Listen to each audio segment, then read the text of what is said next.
communication gap between two people? Yeah, so there's a communication gap between the two people, and it is badly affected on their projects. Okay. Well, again, understand, communication is very important.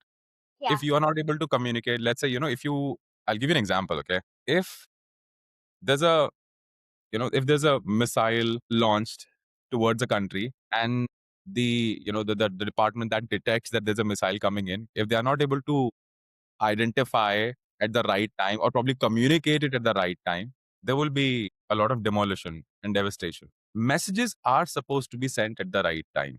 Imagine you talk to your father and you say, may I go out of the room right now? And he does not respond at that point in time. He responds after 2 hours.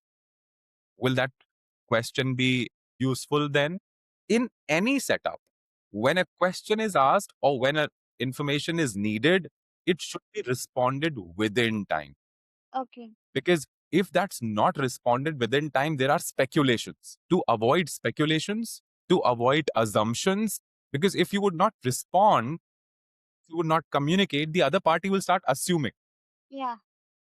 Assumption leads to a lot of confusions. Speculations lead to a lot of confusions.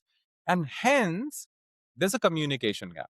And then there might be a chance that, even let's say you were to deliver a project in a certain period of time and you could not communicate it well, that you may be, okay, in a space where you require help.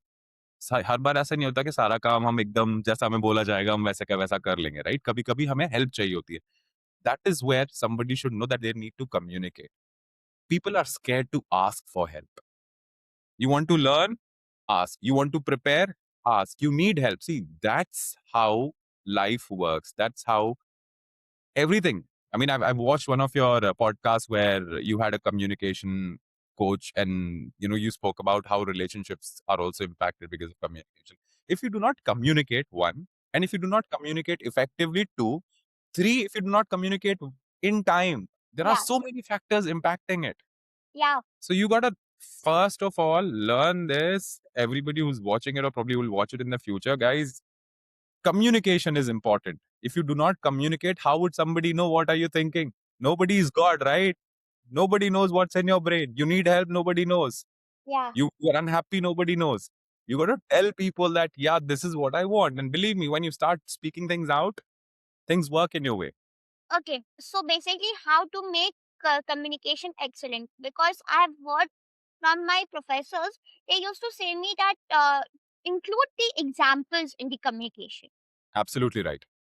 So can you add context to it? See, how to be excellent at communication? Well, what I think is practice makes a person perfect. If you are referring to communicating in a particular language, you should know the language. Most importantly. Okay. Learn the language. For example, we'll take an example. If it's English, you should know grammar. You should have decent vocabulary. I'm not saying that you should remember each and every word which is there in the Oxford English Dictionary, but then you should be able to, communicate your thoughts in a way without pausing that the other person doesn't lose interest. So, one, learn the nuances of the language, know grammar or whatever the rules of that language are. Yes. Two, have right set of words, vocabulary, keep simple. Again, the simpler your language is, the easier it is for the other person to understand, and they are more interested to listen to you. You use difficult vocabulary, people get confused because not everybody knows those words, right?